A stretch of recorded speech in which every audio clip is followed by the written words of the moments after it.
Bueno, ay, ahora no le puedo dar esto. Espérame. Bueno, bienvenidos. Después de un medio receso por obligación de lunes, día de fiesta, pues hoy retomamos el Infecto Café y quería pues compartir estos datos de esta charla de meningitis bacteriana de la comunidad que di hace poco en el curso de infectología y neurología de la Universidad de Perú, y también es para un diplomado de residentes de pediatría que va a haber el otro año. Entonces, quería compartir con ustedes estos datos de meningitis bacteriana. Entonces, bueno, no tengo ningún conflicto de interés. Esto es lo que vamos a ver en el día de hoy. Algunas cosas de epidemiología y pues algunas cosas controversiales en meningitis bacteriana y entender por qué realmente está cambiando la epidemiología y qué está cambiando con relación al abordaje de diagnóstico y tratamiento. Entonces empiezo con esta diapositiva. Eso es a raíz pues, de la ruta de la erradicación de la meningitis a 2030. Acuérdense que todos los países estamos en esa ruta de eliminación de la meningitis a 2030. Y creo que la meningitis es una patología que se puede erradicar, ya que de los principales gérmenes desde el punto de vista bacteriano son inmunoprevenibles, por ejemplo, neumococo, Haemophilus influenza tipo B y meningo. Entonces sí es una enfermedad que se puede erradicar desde ese punto de vista con vacunas. Sin embargo, la tasa de morbilidad y mortalidad sigue siendo alta, sobre todo en algunos países, y ahorita vamos a ver en cuáles, sobre todo los países de bajos o medianos ingresos. Y los patógenos, como se menciona aquí, varían de acuerdo a la edad del paciente y también de acuerdo al sistema inmune o al inmunocompromiso que tenga el paciente, y ahorita lo vamos a ver. La meningitis, a pesar de que ha disminuido desde el punto de vista del ranking de las 10 primeras causas de muerte en el mundo en menores de 5 años, sigue siendo todavía importante. Por ejemplo, en los años 90 ocupaba el 10º lugar desde el punto de vista de causas de mortalidad. Igual en el 2000 al 2005, por ejemplo, seguía siendo la 10ª, a pesar de que ya en esta época se tenía el acceso a vacunas, y al 2017 hasta la fecha, porque esta publicación salió en el 2020, ha disminuido en el ranking, y esto puede ser producto del uso de la inmunoprevención con vacunas, e igualmente eh, tiene que ver también algún impacto desde el punto de vista de inmunoprevención. Pero a pesar de ello, quisiéramos que fuera realmente mucho más bajo su ranking, porque realmente es una patología que está asociada a mucha mortalidad, sobre todo en países de bajos ingresos. Y ustedes lo pueden ver aquí en esta diapositiva. Aquí está la incidencia por 1000 nacidos vivos, sobre todo en lactantes. Y aquí están los países yendo pues de muy bajos ingresos a altos ingresos. Entonces podemos ver, por ejemplo, que países de muy bajos ingresos, de medianos ingresos, la incidencia es muy alta. Y además de eso, la incidencia es muy alta, pero está relacionada con igualmente con una mortalidad también muy alta y con unas secuelas también muy altas. En cambio, países de altos ingresos, por ejemplo, Inglaterra, los Países Bajos, Suiza, tienen una incidencia muy baja y están relacionados con una mortalidad también baja. Entonces, la mayor carga la siguen aportando los países de bajos ingresos, tanto de morbilidad como de mortalidad. Según esta publicación, miren que, por ejemplo, la mortalidad puede ir y puede superar casi el doble entre, por ejemplo, los lactantes entre 6 meses, 2 años, y los menores de 6 meses. O sea, entre menor sea el paciente, tiene una mortalidad mucho mayor. Y como les dije, las secuelas son importantes. Algunas están asociadas casi hasta el 50%. Hay un artículo que acaba de salir, no, más o menos hacen como 2 o 3 meses de los chilenos sobre secuelas neurológicas específicamente de meningo. Y están las secuelas aproximadamente en el 60 al 61% de los pacientes quedaron con secuelas. Entonces, las secuelas juegan un papel importante porque muchas veces no vemos esto, sino que vemos es esto, la mortalidad. Y resulta que estos pacientes que quedan con secuelas son pacientes que tienen, pues, hay una disminución de la productividad a nivel de todo el mundo y eso muy pocas veces se ha medido el impacto de las secuelas por meningitis. La meningitis en este momento uno la tiene que abordar como dos presentaciones o dos patrones de presentación clínica. Una presentación es una presentación progresiva, larvada, precedida de un cuadro febril que se va desarrollando poco a poco, de acuerdo, hasta que el paciente presenta los signos meningios sobre todo o presenta el deterioro. Y hay otra presentación que ustedes ven aquí en rojo, que es una presentación aguda, fulminante, que no da espera, que el paciente en horas puede fallecer. Entonces tenemos estos dos tipos de presentación desde el punto de vista clínico. La sintomatología varía de acuerdo a la edad, según el estudio de Thompson, que es un estudio clásico sobre la sintomatología en meningitis. Más del 50% de los pacientes presentan fiebre, pero ustedes saben que eso es un dato inespecífico que realmente no nos apoya que el paciente tenga una meningitis porque está febril. Y miren que la alteración de la conciencia que antes pensábamos que era como la triada o los datos clásicos para pensar en meningitis, es menos del 15% de los pacientes. Entonces, eso es una presentación tardía y por eso es que tenemos que ser muy juiciosos y acuciosos en el diagnóstico temprano. Y miren que la mayoría de los datos clínicos son datos muy inespecíficos, vómitos, pérdida de apetito, convulsiones, por ejemplo. Miren que no es tan frecuente, 20 a 30%, fontanela bombada, 30% apenas. Y miren que los signos meningios realmente son infrecuentes en lactantes y son mucho más frecuentes a medida que el paciente va aumentando su edad. Entonces, por eso, en vista que es tan difícil en este momento, y bueno, no diría que en este momento, desde los años 80 es un gran problema hacer un buen diagnóstico desde el punto de vista clínico para meningitis. Entonces, en los años 80, ustedes se acuerdan que se utilizaban algunos predictores para decir que un paciente era de bajo riesgo para infección bacteriana invasora. Dentro de la infección bacteriana invasora estaba la meningitis, la otra era la bacteremia. Entonces, ¿se acuerdan que se utilizaban estos criterios que eran muy frecuentes para poder determinar que un paciente era de bajo riesgo? Por ejemplo, el que más usamos y el más reconocido eran los criterios de Rochester, los de Filadelfia, Milwaukee y Boston, pero lo más utilizado era Rochester. Pero sin embargo, Rochester no hacía una evaluación de que si el paciente podía tener una meningitis o no. Y era el que más frecuente usábamos. Y el de Filadelfia, el de Milwaukee y el de Boston sí hacen evaluación del cuadro meningio, por ejemplo. Entonces, desde ahí ya empezamos a tener algún déficit desde el punto de vista de tener como predictores de que alguien pueda tener una meningitis bacteriana.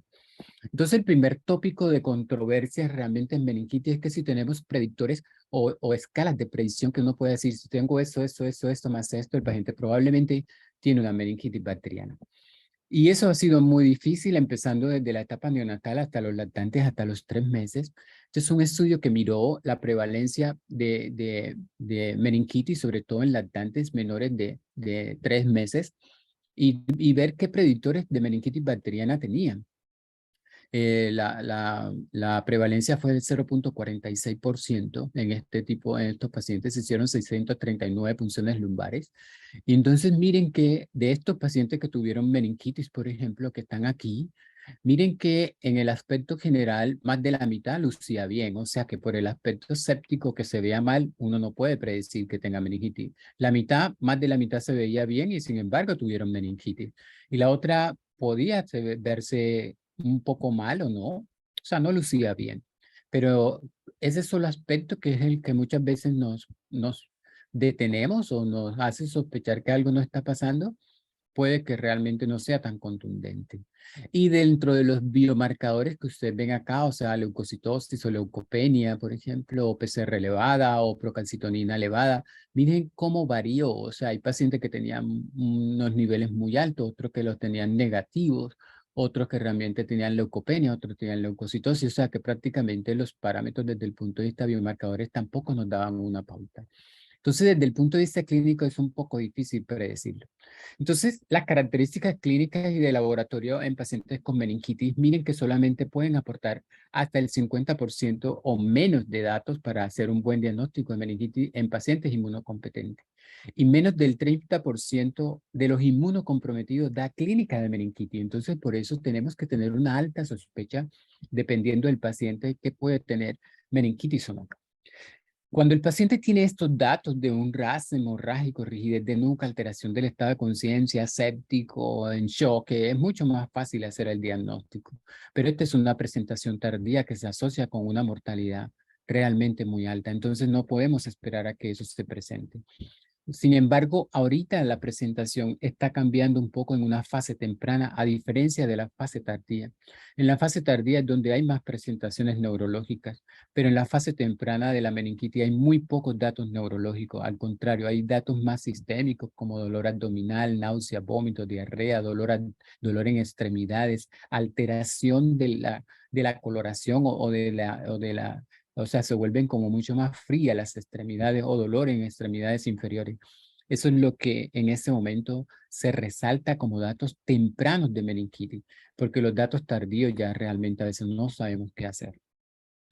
Y hay una escala o un score de meningitis bacteriana. Eso es un metaanálisis que aporta que si realmente se cumple esta escala de predicción de meningitis o score de meningitis bacteriana, el paciente probablemente va a tener una meningitis bacteriana, pero ustedes miren los parámetros.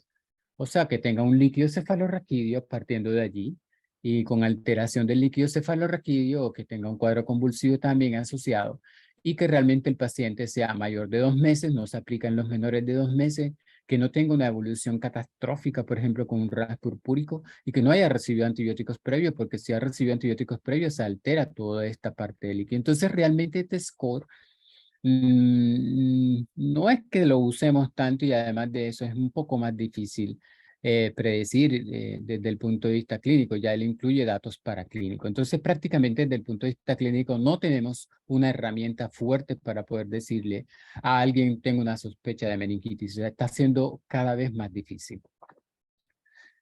Lo otro es que imagínense que además de que la clínica se está haciendo difícil, la punción lumbar las estamos haciendo cada vez menos.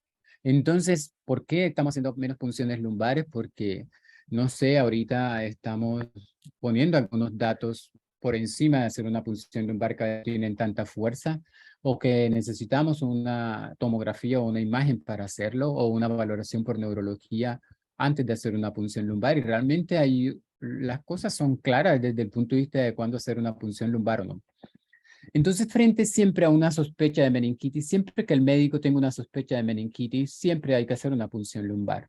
Si yo sospecho meningitis, hay que hacer una punción lumbar, es el diagnóstico de esto. Pero además de eso, haga todo lo demás, cultivo, todo lo demás. Pero entonces, ¿dónde o cuándo hacer una imagen antes de hacer una punción lumbar? Ese es el dilema. O el dilema es, ¿le puedo hacer la punción lumbar a este paciente? Siempre que usted piense en meningitis hay que hacerla. Si usted no la puede hacer, inicie el tratamiento porque si no aumenta la mortalidad y ahorita lo vamos a ver. Este es entonces es uno de los primeros datos de reporte de cuando se hizo una punción lumbar y hubo una catástrofe desde el punto de vista clínico en el que el paciente tuvo un aumento de la presión intracraneana y aquí se describe cómo se presenta la presión intracraneana. Es un estudio de los años 30, imagínense. Pero entonces hay unos datos recopilados hasta hace más o menos unos 50 o 60 años, porque muy pocos datos después hay, de realmente cuáles eran las complicaciones de hacer una punción lumbar. Y miren que las complicaciones para hacer una punción lumbar juegan en ese momento, en todos estos estudios que están aquí, de más o menos de 1.5%, o sea que cuando se hace una punción lumbar, el 1.5% de los pacientes puede tener un evento adverso. Entonces, empecé a buscar que realmente si la punción lumbar era una punción, siempre es un procedimiento seguro o no, o si se asocia a un deterioro neurológico o complicación o no. Y resulta que la guía IBSA, por ejemplo, la guía de hacer punción lumbar segura y la guía de meningitis, y ahorita les voy a mostrar una europea y lo demás, el deterioro después de hacer una punción lumbar está asociado al 0.1 al 0.3%, un poco menos que este descrito aquí del 1.5%. ¿Y en qué se basa en todo eso? Inicialmente ese fue el estudio de donde salió. ¿Por qué hacer una punción lumbar antes de hacer, por qué hacer una punción lumbar previo una tomografía antes de la punción lumbar? ¿De dónde salió? Son estudios de adultos, no son estudios pediátricos inicialmente. Los adultos empezaron a observar esto, que pacientes mayores de 60 años, inmunocomprometidos, que tenían algún compromiso neurológico previo o que habían convulsionado una semana antes de la presentación del cuadro meninqueo o que tuvieran estos hallazgos neurológicos, por ejemplo, alteración del nivel de la conciencia o igualmente parálisis o alguna alteración desde el punto de vista de campo visual o facial, sí, o alteración del lenguaje. Si el paciente presentaba algún dato de esto, según el puntaje, le iban dando un puntaje, y aquí veían que si estaba alterado, miren, aquí anormal este puntaje o normal. Entonces, lo relacionaban con la presencia de las características que les dije o no. Entonces, miren que aquí está en la presencia de cualquiera de las características que les estoy mencionando acá. Cuando no había ninguna de estas alteraciones, ¿de acuerdo? Hacer una tomografía antes de la punción lumbar, ¿sí? El 97% por 97% de los pacientes era normal, si no tenían ninguna alteración que se les mencionaba acá. Pero si tenían alguna alteración, o sea, tenían alguna alteración, el 38% de las tomografías podían tener algo alterado. Fíjense que no era el 100%, a pesar de tener alguna alteración. Entonces, el valor predictivo negativo de esta escala era casi del 97%. Entonces, por eso muchos otros estudios empezaron a mencionar que la tomografía realmente es un pobre predictor de presión intracraneal elevada y de riesgo de herniación inducida por meningitis bacteriana aguda. Tanto la guía ISA como también los estudios a nivel europeo, sobre todo la guía suiza y la guía igualmente de Inglaterra. Y aquí lo pueden ver ustedes, esta es la guía IPSA de meningitis bacteriana, esta es la guía ESMI europea, en lo cual menciona cuándo hacer una tomografía, entonces antes de hacer una punción lumbar. Entonces se basan en los estudios a nivel de adulto. Aquel paciente que presenta un inmunocompromiso severo haga una tomografía antes de hacer una punción lumbar. Si usted sospecha o hay datos clínicos de lesión ocupante de espacio, haga una tomografía antes de la punción lumbar. Si tiene un nuevo inicio de convulsiones en menos de una semana antes de la presentación de la meningitis, haga una tomografía antes de la punción lumbar. O sea, hay un deterioro neurológico moderado a severo, o sea, de la conciencia. Sin embargo, se hicieron algunos otros estudios en los que mencionaban que realmente esos eran los datos que se tenían cuando hacer una tomografía antes de realizar una punción lumbar. Entonces aquí están los que les mencioné, pero miren, si la punción lumbar se hace, por ejemplo, sin una previa imagen cerebral, si realmente, si hay datos clínicos que incrementen la presión intracraneana, bueno, o sea, la posibilidad de deterioro es del 1.5% menos. Pero si usted ya tiene los datos clínicos que les mencionaba previamente, usted no haga la punción lumbar, hágale la tomografía y ya sabe, si le va a hacer la tomografía antes de hacerle la punción lumbar, tiene que iniciar la terapia antibiótica. No puede esperar a que el paciente regrese de la tomografía para decir, ahora voy a hacer la punción lumbar y entonces le pueden hacer los antibióticos. Siempre que usted tome la decisión de hacer una tomografía antes de hacer la punción lumbar, inicie el tratamiento antibiótico y no espere el resultado de la tomografía para empezar el tratamiento antibiótico. Entonces, eso es lo que está descrito con relación a cuándo hacer una tomografía antes de la punción lumbar. Paciente con, les dije nuevamente, con un inicio nuevo de convulsiones, inmunosuprimidos, datos de sospecha de lesión ocupante de espacio. Y miren aquí, o sea, papiledema o síndrome neurológico focal. No incluye parálisis de nervios craneales. o hay un deterioro del estado de conciencia moderado. En niños hay otros datos, o sea, paciente en coma, presencia de derivación del líquido cefalorraquídeo, o sea, ventrículo peritoneal, historia de hidrocefalia. Antes de hacer una punción lumbar, si usted tiene historia de hidrocefalia, haga una tomografía antes de la punción lumbar o una reciente historia de trauma encefalocraneano o de cirugía o de neurocirugía, o como les dije, datos indirectos de edema cerebral o déficit neurológico facial, con excepción de los pares craneales, como les mencioné antes. Entonces, siempre que usted sospeche meningitis bacteriana y no puede hacer la punción lumbar, sino que hace una tomografía antes de la punción lumbar, porque tiene los datos que les dije anteriormente, si le va a hacer la tomografía antes de la punción lumbar, iníciele la terapia antibiótica y después mire la tomografía. Y después de la tomografía, no hay más ocupante espacio, haga la punción lumbar. ¿De acuerdo? Pero no espera iniciar la terapia antibiótica después que usted tenga resultado de la tomografía. No es una buena conducta. Entonces, en neonato, ¿qué ha cambiado con relación a la punción lumbar? Estos datos no los teníamos previamente. Siempre lo que decíamos era que meningitis bacteriana se presentaba en sepsis neonatal tardía.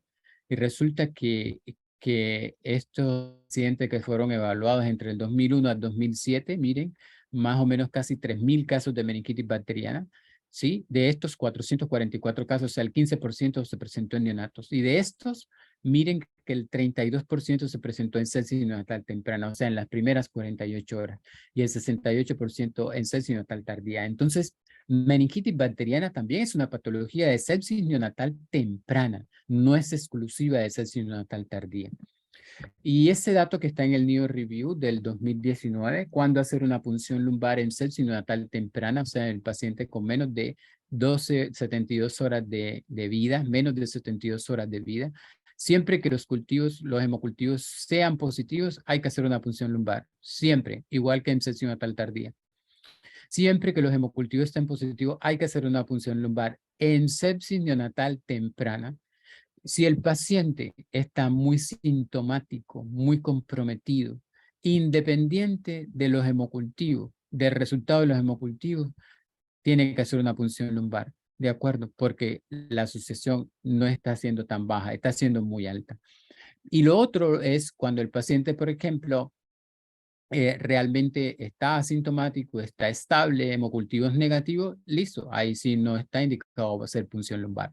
Si tiene menos de 36 semanas de vida y hay un compromiso respiratorio y sobre todo neurológico, respiratorio y neurológico, está recomendado hacer la punción lumbar. Si no tiene estos datos de compromiso respiratorio y neurológico en menos de 36 semanas, usted puede esperar y derivar la punción lumbar, ¿de acuerdo? Entonces, fíjense que en sesión natal temprana tiene indicación hacer la punción lumbar, no solamente aquí en sesión natal tardía, o sea, en mayores de 72 horas, con un cuadro febril sin foco, o que usted diga que tiene una sesión natal tardía, ya usted sabe que le tiene que hacer una punción lumbar. Más o menos el 23% puede tener meningitis en sesión natal temprana. Entonces, el otro dato es la interpretación del líquido cefalorraquídeo. En neonato es un lío la interpretación del líquido cefalorraquídeo. Tengan sus tablas y de acuerdo a las tablas así sacan el nivel de celularidad, de proteínas y de glucosa, porque eso cambia de acuerdo si es un paciente a término versus un pretérmino. Los leucocitos cambian el valor, las proteínas cambian el valor y la glucosa también. Entonces tengan esas tablas y no se amarguen tanto la vida. Si tengo tanto es porque si tiene o no tiene, y acuérdense los parámetros que pueden tener los cambios en el laboratorio. Lo otro que está pasando en meningitis, sobre todo en la parte de lactantes, sobre todo menores de 3 meses, es que están teniendo meningitis con líquido cefalorraquídeo completamente normal. Ese es un estudio hecho entre 2016 y 2017 en menores de 3 meses, en los cuales, miren, 1.088 lactantes, 300 tuvieron meningitis confirmada o probable. Y de esos, 54% tuvieron leucocitos normales, el 57% glucosa normal y el 42% proteínas normales. Y en general, el 25% de todos estos pacientes tuvo un líquido cefalorraquídeo normal. Entonces no nos podemos guiar de que el citoquímico está normal, entonces se descarta meningitis. Ojo que con eso, ¿no? Porque estamos viendo cada vez más citoquímicos normales y el paciente tiene una alteración y tiene una infección bacteriana. Y lo otro En neonato son las punciones traumáticas. Ese es un dolor de cabeza, en las punciones traumáticas. En este estudio, el 14% de las punciones que se hicieron, que fueron 20.000 punciones, 2.800 fueron punciones lumbares traumáticas. Entonces, cuando uno tiene una punción lumbar traumática en un neonato, ¿cuál es la conducta? La mayoría dice que por 500 eritrocitos es un polimorfo. Ojo con esa estandarización. Usted tiene que mirar es que realmente el paciente es un atérmino, es un pretérmino, es un menor de 30 días o es un menor de un mes, porque las escalas varían. Y entonces le sugiero muy respetuosamente este estudio y ustedes pueden ver aquí, ay, no puedo ver aquí, este es menores de 90 días, ¿cierto? Es que no me deja ver aquí arribita, dice dejar de compartir, no puedo ver, pero bueno, acá dice menor de 90 días, creo que es. Y 60 aquí, días. 60 días. 90 días, ¿verdad? 60. Ok. Ah, 60. Ah, ok. Mayor de 60 que no alcanzo a ver porque no puedo dejar, no puedo quitar. ¿Cómo quito esta barra verde y roja? A ver. No me deja. Ay, Dios, me salí. Perdón. Perdón. Volví. ¿Están viendo mi pantalla? ¿Sí? ¿Aló? Sí, la Sí, estamos sí, viendo, Sí, sí. profe. Ok, sí, ok. se ve bien. Ok, ok. Entonces, ustedes pueden ver que acá abajo dice 29 a 60 días. Y este dice, debe ser menor de 29 días, me imagino. Es que no alcanzo a ver, pero bueno, este es el de neonato, 60 días. 60 días, y este va de 29 a 60 días que está aquí abajo, ¿de acuerdo? Entonces miren que la relación, ustedes pueden ver aquí dice cuánto dejé de diagnosticar que tenía meningitis por tener este score y de que 500 eritrocitos por un polimorfo. Aquí ven las relaciones 877 por un polimorfo, aquí ven 1000 por un polimorfo y aquí ven 500 por un polimorfo. Entonces ustedes ven que la sensibilidad, la más baja es la de 501. Miren cuánto dejo de diagnosticar cuando utilizo esta escala de 500 eritrocitos por un polimorfo. No sé si todos saben cómo se saca desde un hemograma, eso lo podemos ver ya en la práctica. Desde un hemograma, ¿cómo puedo saber que un paciente tiene meningitis con esta relación 501? Pero con esta relación 501 dejo de diagnosticar 13 pacientes. Pero si utilizo esta relación de 877.1 de 1001 en corrección, dejo de diagnosticar 11 pacientes, o sea, el 0.4%. Entonces miren el área bajo la curva, la de mayor es la de 877.1, pero ese 877 es muy engorroso que la gente se lo sepa, por eso es que la mayoría se sabe de 501. Entonces miren qué es la que tiene mejor área bajo la curva, desde este punto de vista para diagnosticar que no se nos pase menos meningitis. Entonces, en este tipo de pacientes la más recomendada es esta, pero si yo tengo un paciente entre 29 y 60 días, fíjense que ya la de 500, la de 877 no es la única que me puede servir la de 1001 o la de 501 y pueden ver aquí el área bajo la curva, al contrario, la de 501 y la de 1001 es un poco más alta y cualquiera de las tres deja de diagnosticar realmente un paciente. Entonces, cualquiera de estas relaciones en pacientes entre 29 y 60 días usted lo puede utilizar, pero en pacientes menores no lo puede hacer, ¿de acuerdo? Entonces, de acuerdo al tipo de paciente, así también van a utilizar ustedes la escala de corrección de una punción lumbar traumática. ¿Cuándo repetir una punción lumbar? Hay que repetir la punción lumbar según la Academia Americana de Pediatría a las 24 a 48 horas en niños con infección por bacilos gram negativos, eso es igualmente en adultos. Si los cultivos siguen siendo positivos, hay que hacer una punción lumbar nuevamente, hay que cambiar esquema porque igualmente probablemente es una recrudescencia y el paciente puede tener un bicho que esté igualmente haciendo resistencia. En los neonatos, cuando repetir la punción lumbar es controvertido, está en debate, pero la mayoría, las sugerencias o recomendaciones son entre 24 a 48 horas. Esto porque igualmente hay mucha, o es más lenta la erradicación del germen a nivel del líquido cefalorraquídeo. Si el paciente no tiene una clínica adecuada, pues bueno, hay que repetir la punción lumbar. Siempre hay que repetir la punción lumbar en meningitis por neumococo, independiente de la edad, siempre hay que repetir la punción lumbar a las 48 horas para mirar que realmente el gran ya esté negativo y que el cultivo sea negativo.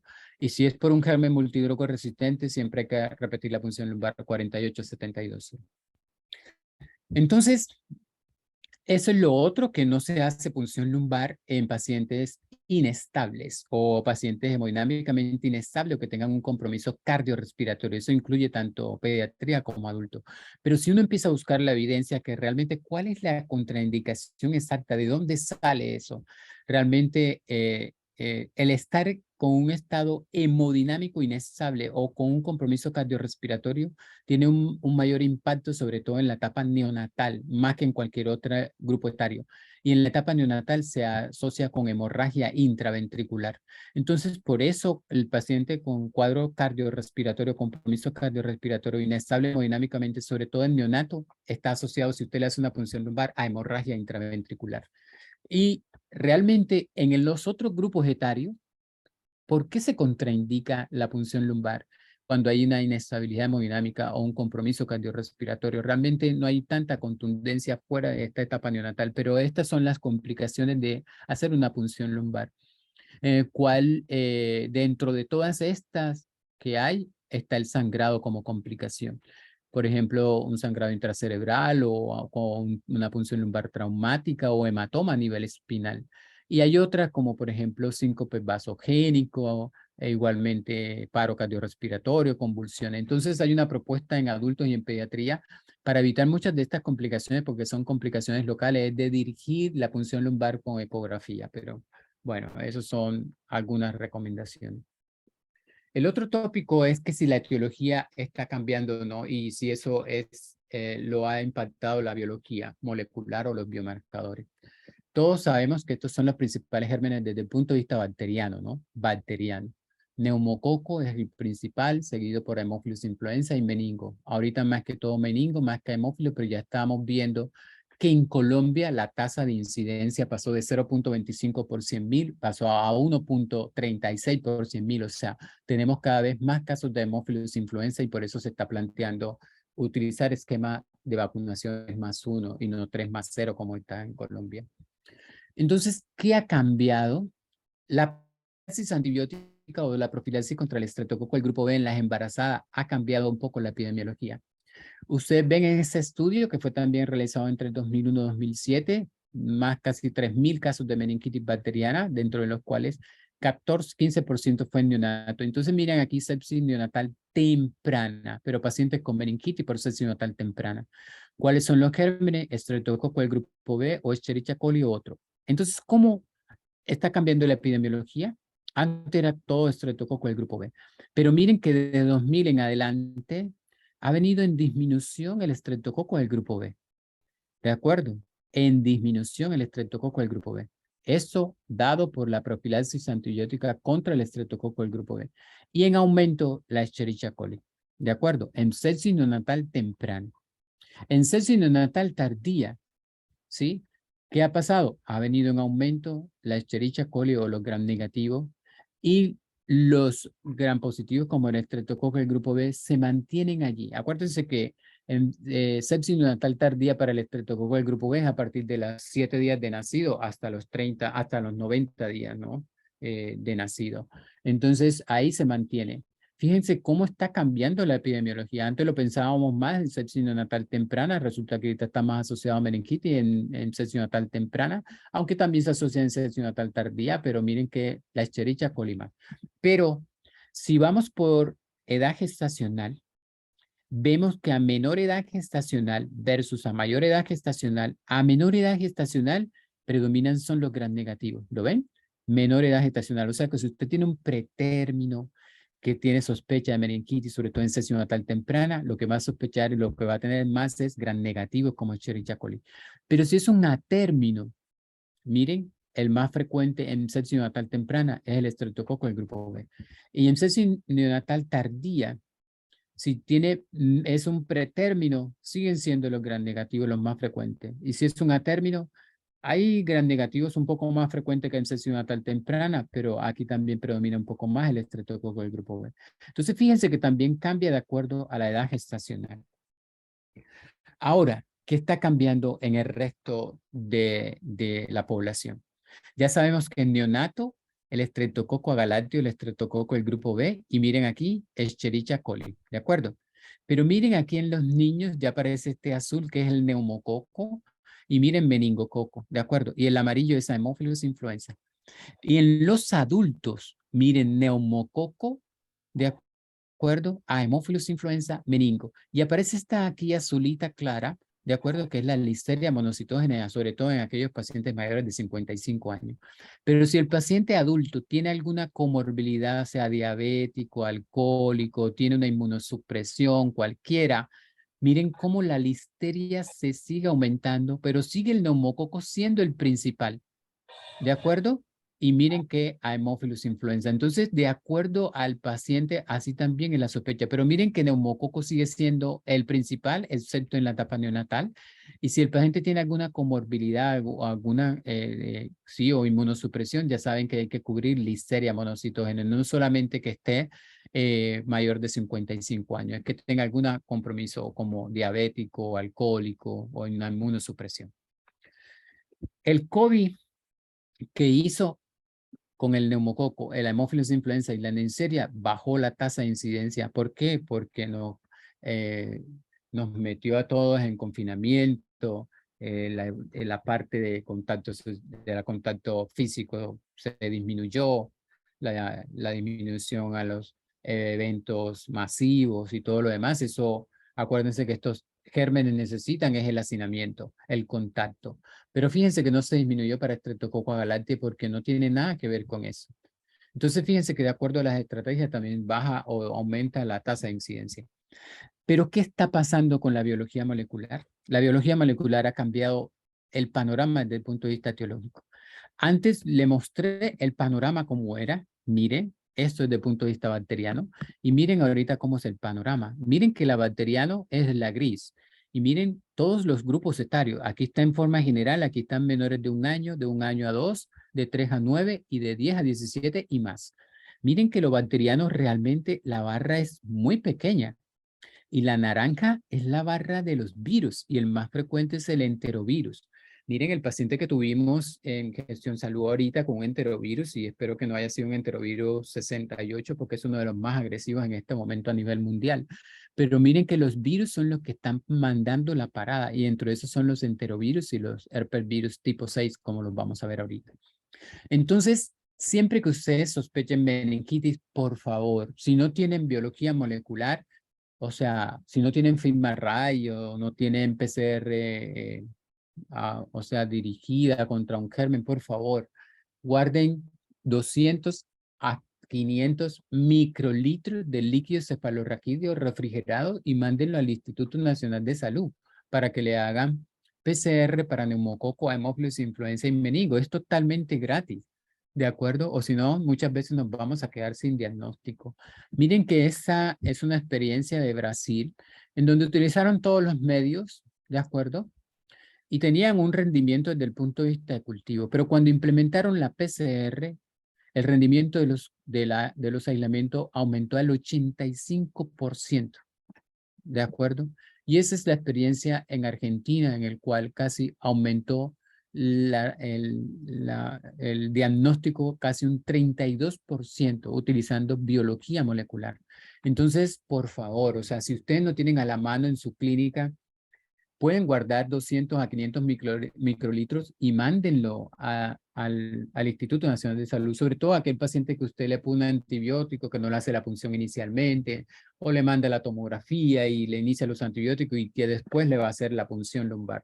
Porque después ya usted no va a saber si ese líquido realmente está alterado o no, como ahorita vamos a ver. Entonces miren que el rendimiento de hacer biología molecular con cualquier técnica, ya sea por 16S o por secuenciación o PCR, aumenta la posibilidad de que aquellos que usted consideró negativos realmente estaban positivos, ¿de acuerdo? Entonces, eso es una herramienta que mejora el diagnóstico. Este es el estudio de nosotros en Colombia, en el cual varias regiones de Colombia, este es un estudio que salió este año en el Pediatric Infectious Disease Journal del 2022, en el cual fue solamente a nivel pediátrico, ¿no? Para mirar etiología de encefalitis y comportamiento de factores pronósticos. Y ustedes ven aquí eso en menores de 12 meses, entre 12 y 59 meses y mayores de 60 meses. Esa barra pertenece a los enterovirus, que son de los más frecuentes. Y después sigue aquí herpesvirus tipo 6 y igualmente herpesvirus simple en general, pero miren que los virus son los más frecuentes. Y desde el punto de vista bacteriano, realmente es muy poco lo bacteriano que encontramos. Entonces, esto va también muy ligado a la etiología que se está encontrando en el mundo, en el cual los virus son los más frecuentes. Y ustedes pueden ver aquí desde el punto de vista bacteriano. Aquí están los gérmenes, estos son los menores de un mes, los más frecuentes, aunque usted lo puede encontrar cualquiera, pero los más frecuentes es Streptococcus del grupo B y Escherichia coli. Pero miren que a medida que va avanzando en edad, realmente los gram negativos desaparecen, excepto que tengan una inmunosupresión. Y el estreptococo del grupo B se puede presentar un poco más hasta los 3 meses. ¿Se acuerdan? El estreptococo produce sepsis natal tardía hasta los 3 meses, de los 7 días hasta los 3 meses. Pero ya en edades mayores, ya el neumococo, el meningo y el hemófilo son los más frecuentes. Eso es la punción en lumbares desde el punto de vista para sospechar si es un líquido cefalorraquídeo normal o es una meningitis bacteriana o es una meningitis bacteriana parcialmente tratada o tuberculosa o por hongo o por virus. No me voy a detener en eso, se los estoy mostrando es porque los parámetros del líquido cefalorraquídeo pueden variar, como les muestro en esta diapositiva. ¿Y cómo varían esos parámetros para que ustedes sepan? Miren que el cultivo de líquido cefalorraquídeo varía contundente si usted toma la punción sin antes haberle iniciado los antibióticos. Si usted no le empieza los antibióticos, tiene un rendimiento casi del 90%. Pero si usted le empezó los antibióticos antes al paciente, el rendimiento se baja a menos del 70%. Y miren cómo los parámetros citoquímicos varían de acuerdo al momento, a la hora en que usted toma la punción e inicia los antibióticos. Aquí es el parámetro de no inicio de antibiótico. Aquí es 4 horas después de inicio de antibiótico. Aquí es más de 4 horas. Aquí es 12 horas o más. Y aquí más de 24 horas. Y miren cómo cambian los parámetros citoquímicos. La glucosa, si usted no le inicia antibiótico, va a estar siempre baja en meningitis bacteriana. Si tiene menos de 4 horas de haber iniciado los antibióticos, todavía la puede encontrar baja, pero miren que más de 4 horas ya usted la encuentra normal. A partir de aquí normal. O sea que si usted se tarda 6 horas en hacer la punción lumbar, ya tiene la glucosa normal. Si usted se tarda más de 4 horas en hacer la punción lumbar, la glucosa está normal. Fíjense, solamente por haber iniciado antibiótico. Ahora, las proteínas en el líquido cefalorraquídeo, si usted no inició antibiótico, van a estar aumentadas, siguen aumentadas, ¿de acuerdo? Y se empiezan a normalizar ya tardíamente, pero empiezan a bajar. Este es uno de los parámetros que uno puede tener y definir como meningitis parcialmente tratada. ¿Por qué? Porque las proteínas bajan, pero bajan muy lentamente. Miren que después de 24 horas usted la puede tener ya casi entre la normalidad, dependiendo del grupo etario. Pero miren el cultivo. El cultivo, como les dije, tiene un rendimiento casi del 90%, pero miren que si usted tiene ya 4 horas o menos de haber iniciado los antibióticos, baja a 72. Si tiene más de 4 horas, pero menos de 12 horas, 55%, casi 55 a 58%. Y si tiene más de 24 horas, más de la mitad es negativo. Entonces, por eso hay algunos datos que cuando usted tiene un paciente que le inicie antibióticos, por ejemplo, y no le pueda hacer la punción lumbar, entonces, ¿qué estrategias me quedan para definir que el paciente tiene una meningitis?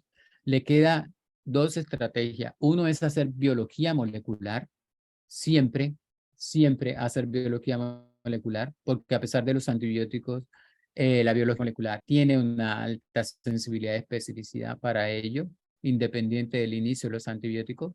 Y la otra es el lactato. Entonces, con relación al lactato, la diferencia para definir que es una meningitis bacteriana de la comunidad, a pesar de que el paciente haya iniciado el antibiótico, es un punto de corte de 3.5 milimoles por litro. Con este punto de corte de más de 3.5 milimoles por litro, el área bajo la curva es casi de 100, o sea, casi de 1, pues.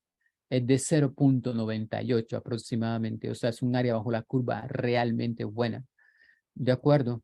con un intervalo adecuado. Miren la sensibilidad y especificidad, realmente muy buena. O sea que con un punto de corte de más de 3.5 milosmoles por litro de lactato en el líquido cefalorraquídeo. Ojo que no es lactato de la máquina de gases, es lactato en el líquido cefalorraquídeo. Entonces, siempre que usted tome una punción lumbar, le ordena lactato en el líquido cefalorraquídeo al paciente. Si viene de la comunidad, si es una meningitis bacteriana de la comunidad, y ya saben que el punto de corte está entre más de 3.5 milosmoles. Si está por debajo de 3.5 milosmoles, no es meningitis bacteriana. Ahora, ¿por qué utilizamos esteroide en meningitis bacteriana?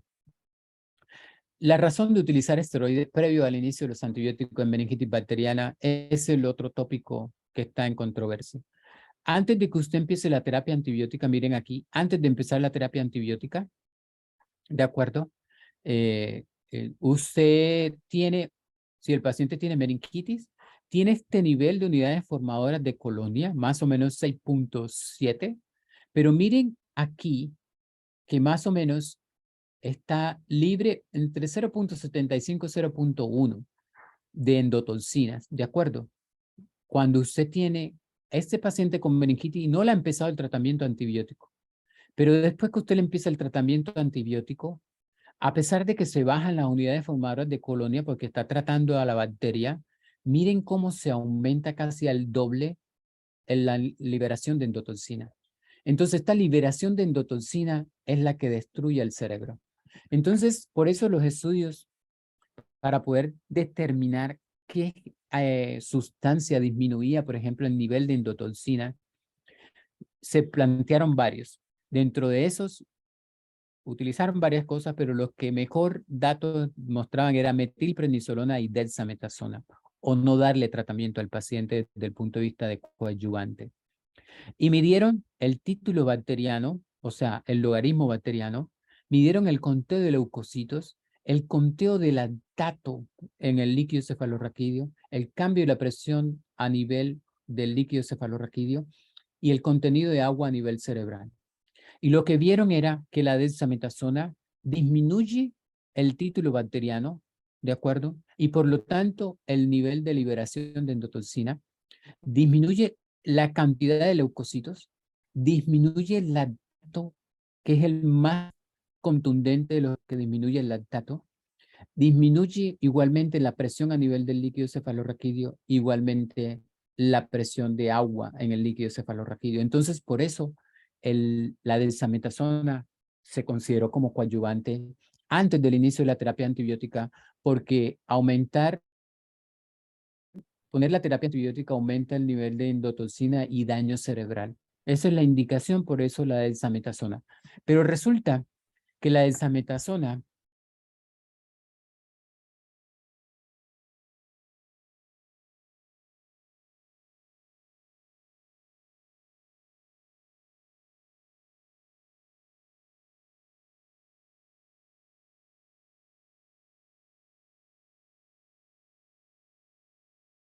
en 32 horas.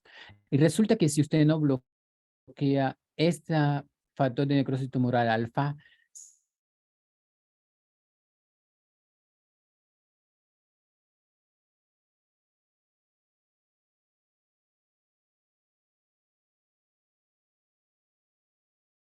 se produce un daño cerebral. Por eso se está planteando que si el daño cerebral se produce entre las primeras 24 a 48 horas con la liberación del factor de necrosis tumoral alfa, ¿por qué yo tengo que poner antibióticos?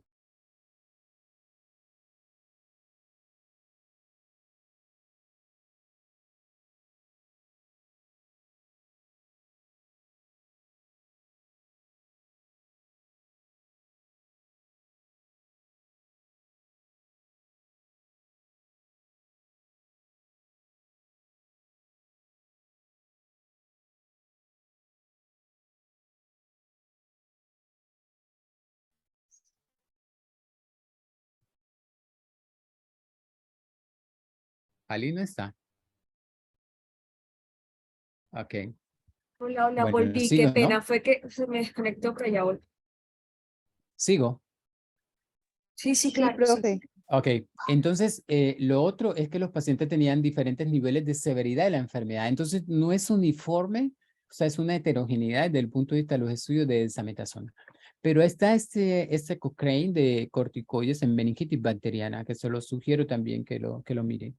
Y este Cochrane lo que menciona es que el esteroide reduce la pérdida de auditiva severa, disminuye las secuelas neurológicas a corto plazo, pero no disminuye, no impacta en mortalidad.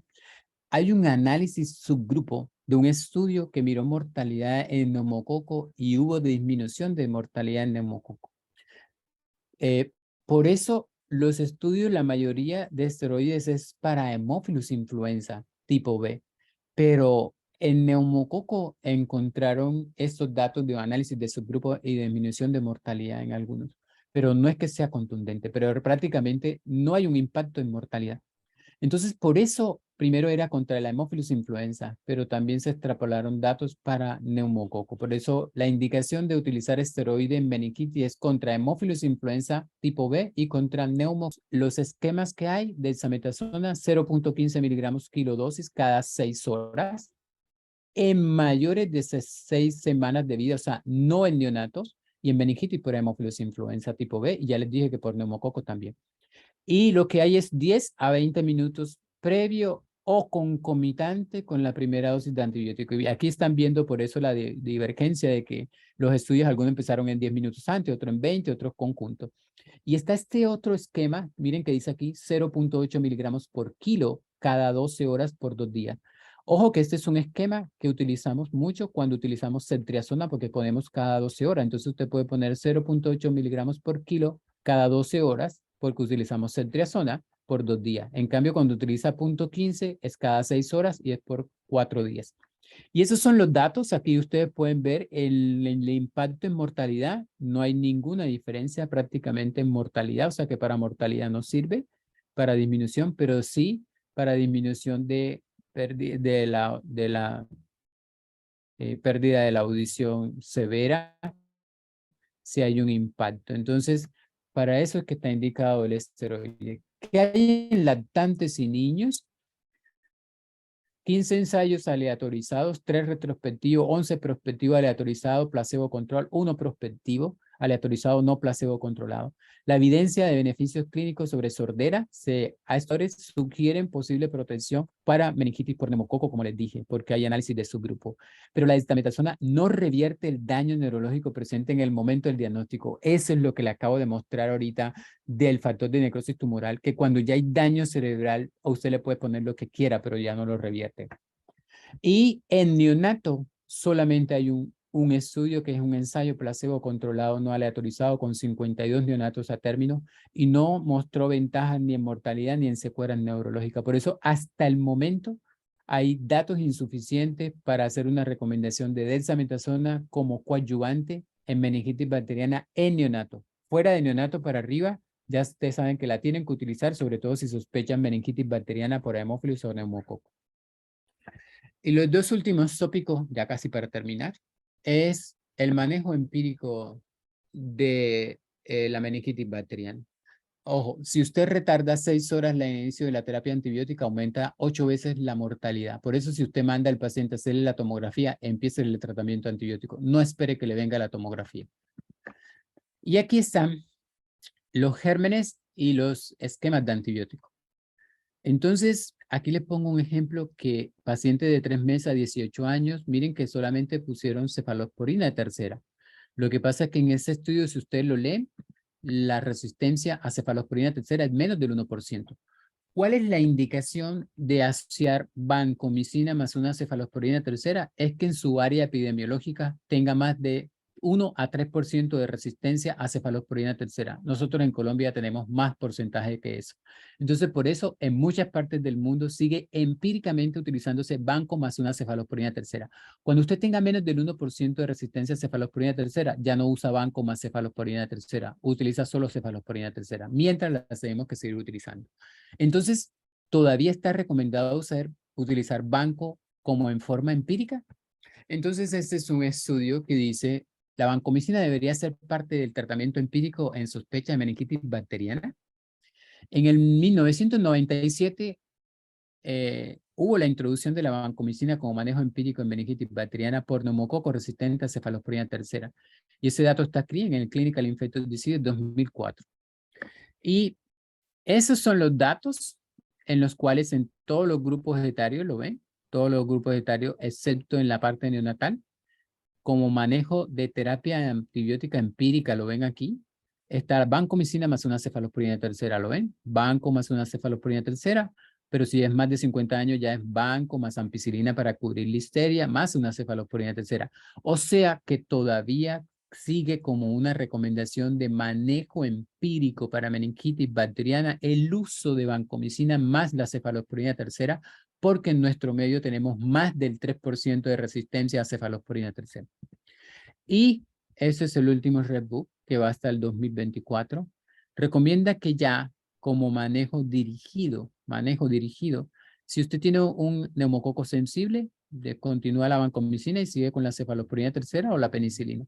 ¿Cuándo continúa con la vancomicina si lo empezó empíricamente? Si usted tiene un neumococo que realmente no es sensible, es resistente, ya sea intermedio o resistente a cefalosporina tercera e igualmente a penicilina. Entonces ahí es donde te continúa la vancomicina, ¿de acuerdo? Más la cefalosporina tercera.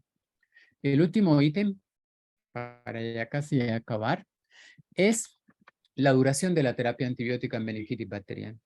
Eso es lo recomendado, que está aquí en el Clinical Infectious Disease. No hay otra guía que haya salido después del 2004 con relación a la guía INSAN, ¿no? Estas son la duración de la terapia antibiótica en pacientes con meningitis bacteriana por estos gérmenes, ¿de acuerdo?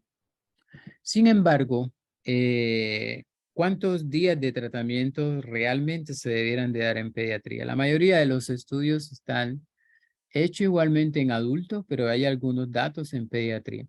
Y ese es un estudio que muestra si yo, teniendo una meningitis por neumococo, le puedo dar 10, 14 días, a la hemófilo de influenza 7, 10 días, o a una Neisseria 5, 7 días. Si yo le puedo dar menos, miren, aquí ya están comparando 7 días versus 10 días de tratamiento.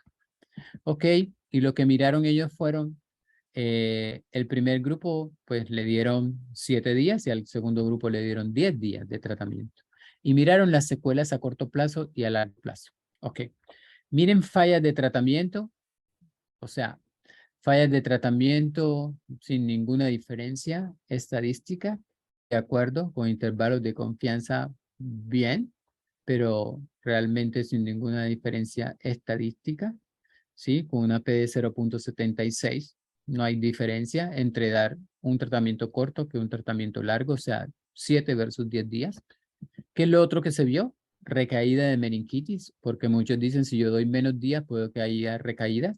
Miren, 7, o sea, 14.5 versus 12.5, tampoco sin ninguna diferencia significativa. O sea que dar 7 días versus 14 días no hay diferencia para tratar a un paciente con una meningitis bacteriana. Ahora, con relación a las secuelas a corto y a largo plazo. Pérdida auditiva, 7 días versus 10 días, ¿se acuerdan? Miren, 6.3%, 6.3%, no hay diferencia. Secuelas neurológicas a largo plazo o motoras, tampoco ninguna diferencia.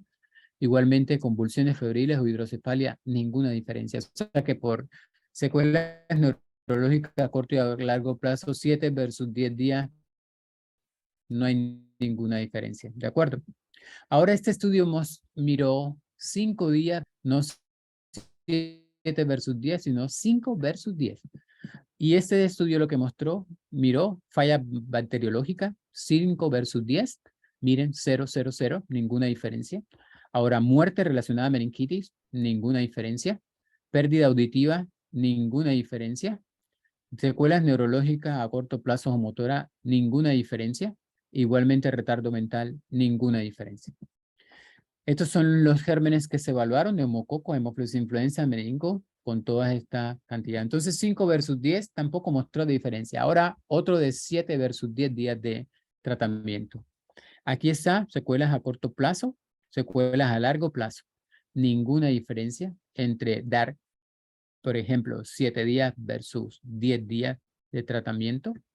Y este estudio repartió este lado que está acá, repartió el grupo en 3. Grupo 1, grupo 2, grupo 3. Al grupo 1 le dio 4 días para meningo, 6 días para hemófilos influenza y 7 para neumococo. El segundo grupo le dio 8 días para meningo, 12 para Haemophilus influenzae y 14 para neumococo. Y el tercero le dio las dosis estándar, más de 10 días a todos. Y miren, secuelas neurológicas. Fue menor en el grupo 1, secuelas neurológicas, menor en el grupo 1, ¿lo ven? Cura clínica mayor en el grupo 1 y el grupo 1 fueron 4 días, 6 días, 7 días. Ahora, este es un metaanálisis de tratamientos cortos versus tratamientos prolongados. Desde el punto de vista de éxito clínico, ninguna diferencia. Desde el punto de vista de complicaciones neurológicas. Y miren la heterogeneidad, cero. Cero de heterogeneidad, ¿de acuerdo? Y miren secuelas auditivas, ninguna diferencia. Dar tratamientos cortos versus prolongados. Entonces, la contundencia de realmente como decir, el pronóstico de los pacientes de meningitis bacteriana está en el inicio del tratamiento antibiótico, no lo demore. Ese es un estudio que muestra, aquí está la mortalidad en verde, ¿de acuerdo? Y aquí está desde el punto de vista de resultados desfavorables, y aquí está el inicio de la terapia antibiótica en hora. A medida que usted se demora en la terapia empírica de la meningitis, mayor mortalidad y mayor secuelas. Lo pueden ver aquí. Retardo en la terapia antibiótica, realmente con una P significativa y un intervalo de confianza adecuado. Entonces, para finalizar, esto es lo que estamos abogando como ruta para erradicar la meningitis en el mundo a 2030. Todos debemos de conocer estos cambios a nivel de comportamiento de la meningitis. Debemos reducir los casos de meningitis en lo probable, aumentar la vacunación en un 50%, disminuir las defunciones en un 70% y realmente la discapacidad o las complicaciones o las secuelas. Estos son los objetivos a 2030. Prevenir, diagnosticar, vigilar y apoyar a los pacientes que tengan meningitis y realmente comprometidos. Este es lo que hay que hacer, aumentar la cobertura, hacer un mejor diagnóstico, vigilar adecuadamente, ver a los pacientes con secuelas, ¿de acuerdo? Para que al 2030 realmente disminuyamos la meningitis. Y eso es un ejemplo de por qué sí se puede disminuir la meningitis. Eso es un problema que tenemos ahora, no solamente en neumo, sino que también Haemophilus influenza está aumentando, igualmente en Neisseria meningitis, pero prácticamente la vacunación ha impactado en esto. Esto era en África.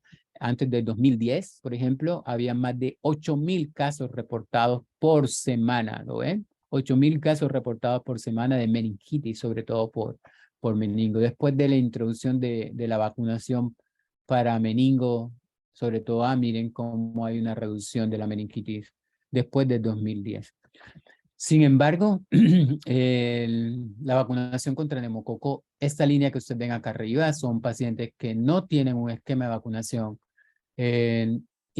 completo para neumococo. O sea, uno pensaría que todo el mundo tiene acceso a la vacunación y prácticamente no lo hay.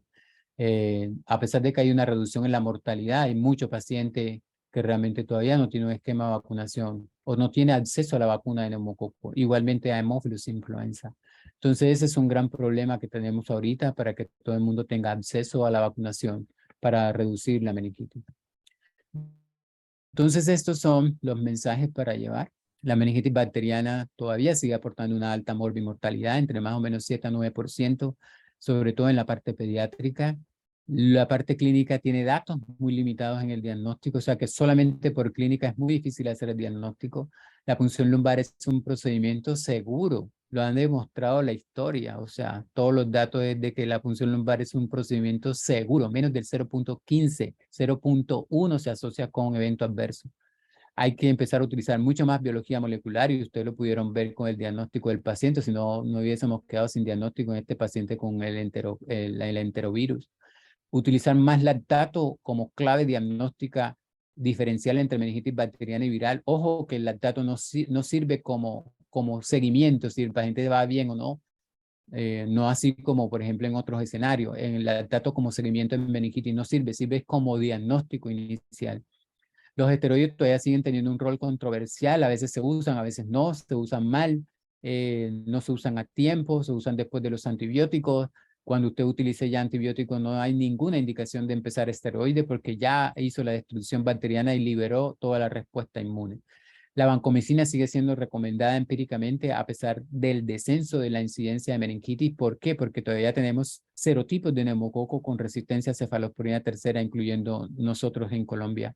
La tendencia en meningitis bacteriana es a usar tratamientos cortos. Esa es la tendencia, aunque todavía no es una recomendación. 5 o 7 días van a ser suficientes para meningitis bacteriana. Y bueno, todos estaremos en línea para la disminución o erradicación o eliminación de la meningitis a 2030. Bueno, ahora sí escucho comentarios, preguntas. Buenas noches. No, Wilfrido, Buenas. muchísimas gracias por toda esta información de primera mano que en el día de hoy nos comparte. De verdad que es una información para tenerla en cuenta, pues abarcaste el tema en general y excelente la intervención. A mí me gustaría, bueno, hay una pregunta en el chat, pero antes de responder, Okay. antes de leerla, sí me gustaría hacer como una observación con respecto a la vacunación Okay. para HIP, que es Haemophilus influenza tipo B, de acuerdo. Ya Sí. estamos hablando de que lo que tú mostraste de derrotando a meningitis para el 2030, no solamente la meningitis, sino las secuelas y los datos que mostraste del aumento de la incidencia de enfermedad por Haemophilus influenza tipo B, sobre todo de meningitis, el país colombiano ya ha querido hacer intervenciones. De hecho, las intervenciones ya se han hecho para empezar a hacer el esquema, así como tú lo mencionaste, 3+1, o sea, poner la cuarta dosis para hemófilos influenza dentro del país, que sería entonces una dosis de pentavalente adicional a los 18 meses, ¿de acuerdo? Sí. Y esto es lo que va a quedar. La idea era hacerlo este año, en el 2022. Desafortunadamente no se pudo hacer por algunos inconvenientes técnicos en cuanto a que había muchas vacunas de DPT para los 18 meses y los 5 años que había que gastarlas, pues no se podían eliminar todos esos biológicos. Por eso el lineamiento para la cuarta dosis de Haemophilus influenza se va a empezar en el 2023. Entonces va a quedar una dosis extra de pentavalente a los 18 meses. Entonces el esquema sería 3+1. Quiere decir que los pacientes quedarían con una quinta dosis de hepatitis B, pero en algunos países se hace y se ha demostrado pues que no hay ningún problema con eso. Pero el lineamiento va a salir para el próximo año para una cuarta dosis de pentavalente a los 18 meses. Sí, de acuerdo. Porque no hay Haemophilus influenza sola, o sea, no hay distribución de Haemophilus influenza sola en el mundo, o sea, lo ideal fuera eso, pero no lo hay, la distribución. De acuerdo. Entonces aquí, bueno, en el chat está el doctor Gustavo. Hola, Gustavo, buenas noches. Gustavo es uno de los pediatras que trabaja con nosotros acá en Nueva también está en Cincelejo, bueno, y él siempre participa de estos espacios.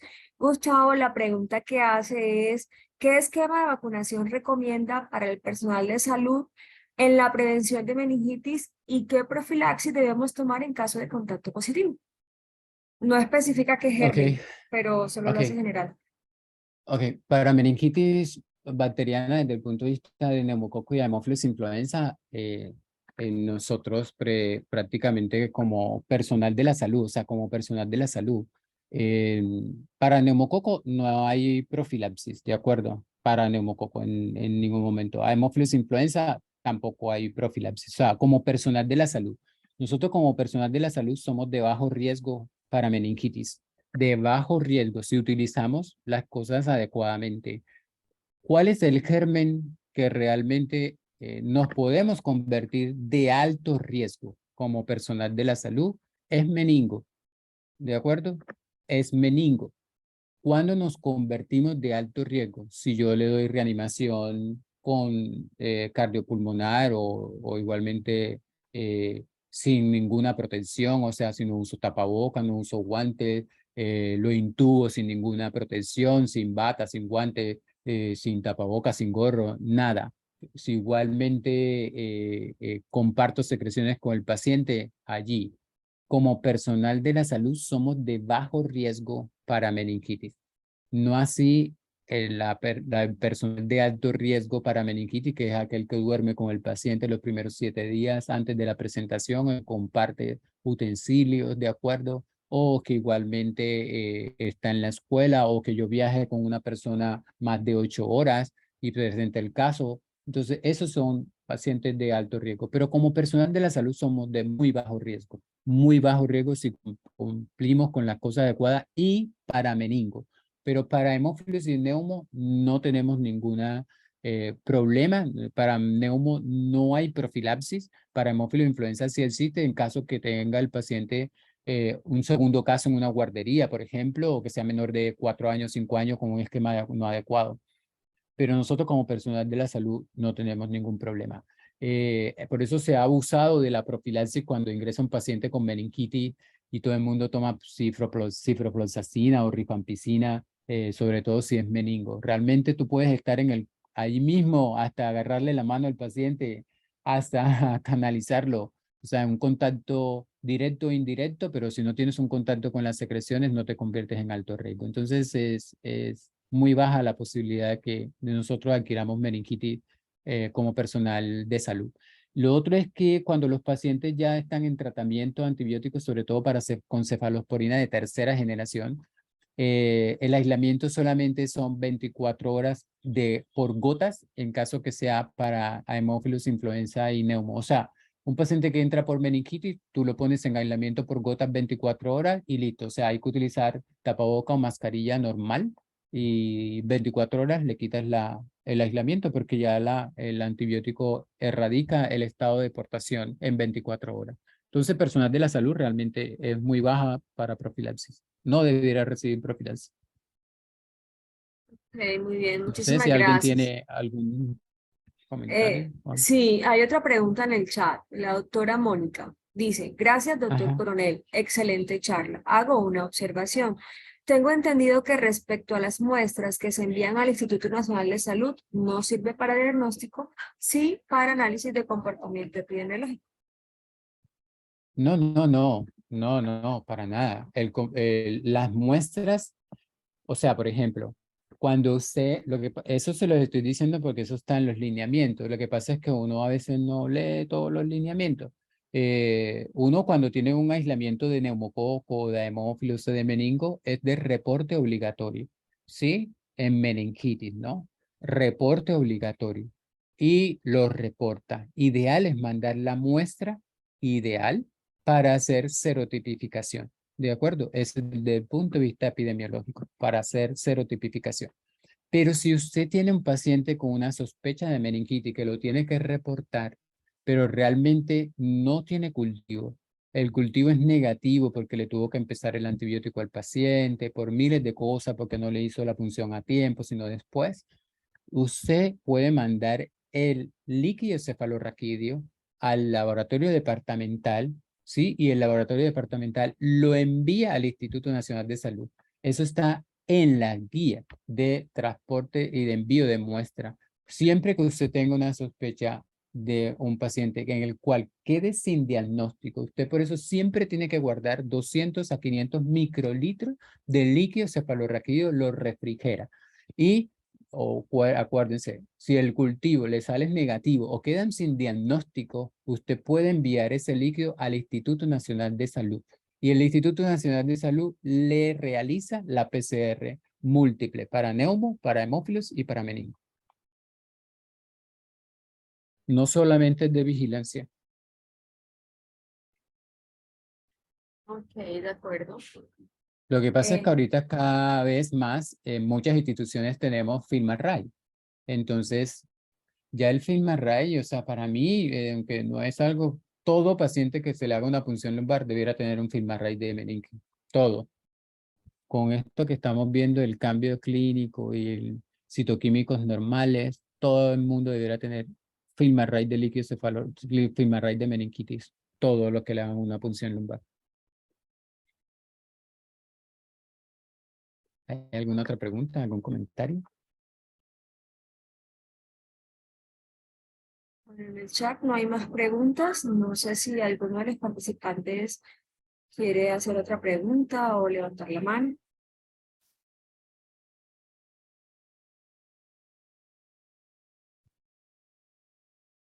Bueno. Parece que no. Parece que no. Bueno, ya son las Ok. 9:16. Yo creo que ya. Ah, sí, sí. Bueno, no, pensé que la doctora Sonia había abierto el micrófono para hablar, pero bueno, no. Ah, sí, doctora Sonia Sí, sí, Carrillo. señora. Buenas noches, ¿cómo están? ¿Cómo me les va? Buenas. Hola. Mira, una preguntita. Sí. En las meningitis, si se acompaña de bacteremia, Si se acompaña de bacteremia, ¿el pero manejo es el mismo? ¿5 o 7 días? ¿5? En adultos, en adultos. no, o sea, Por el mismo germen. sí, o sea, por ejemplo, si uno tiene una meningitis bacteriana por neumococo, por ejemplo, bacterémica, ¿no? O sea, tengo Sí, señor. bacteremia, meningitis, porque muy poco es el porcentaje de pacientes que tienen meningitis con bacteremia, muy poquitos. Pero si tengo meningitis bacteriana y bacteremia, de acuerdo, por neumococo, me voy hacia lo que más tengo que cubrir, y la literatura menciona 10, 14 días para neumo.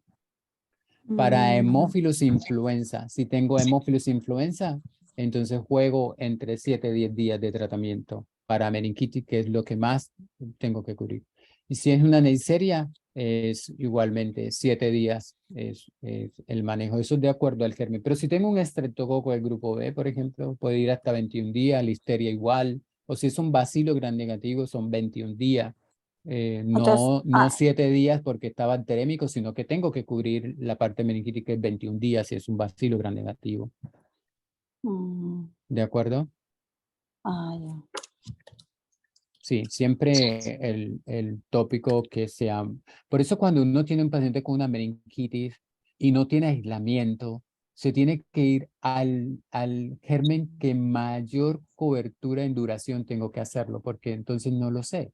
Entonces, de mayor cobertura, en caso que no tenga ningún inmunocompromiso, que no esté pensando en ningún bacilo gram negativo, sino los principales que pienso en meningitis bacteriana, que es neumo, hemófilos y meningo, me tengo que ir a cubrir el mayor, que es neumo, que son 14 días máximo. ¿De Mm, acuerdo? ya. Listo. Muchas gracias, mi doctor, por Ok. el muy amable. Ok. Ojo, muchas veces tenemos pacientes con meningitis y bacteremia y no tenemos el germen aislado en líquido cefalorraquídeo. Lo que usted encuentre en los hemocultivos, si el paciente tiene meningitis, ese es el germen causante de la meningitis. ¿Sí me hago entender? Ejemplo, yo puedo tener un paciente en choque con bacteremia, o sea, tengo hemocultivos positivos, tiene meningitis, pero no encuentro nada en el líquido cefalorraquídeo, o sea, el cultivo de líquido es negativo. El germen que yo encontré en sangre es el causante de la meningitis, así como en neumonías bacterémicas, ¿no? El germen que es el hemocultivo es el causante de la neumonía si el paciente tiene una neumonía bacterémica. ¿Alguna otra pregunta? Yo creo que no sé. ¿Aló, Ali? ¿Ya? Bueno, yo creo que ya no hay más preguntas, entonces damos por terminada la sesión de Efecto Café del día de hoy. Muchísimas gracias Ok, al doctor Wilfredo Coronel por toda esta información nuevamente. Excelente presentación como siempre. Gracias a todos por tu participación y por acompañarnos en esta hora de academia. Entonces nos vemos el próximo lunes. listo. Bueno, Bueno, buenas noches a todos. feliz Que noche, tengan hasta una buena luego. noche. Chao. Chao.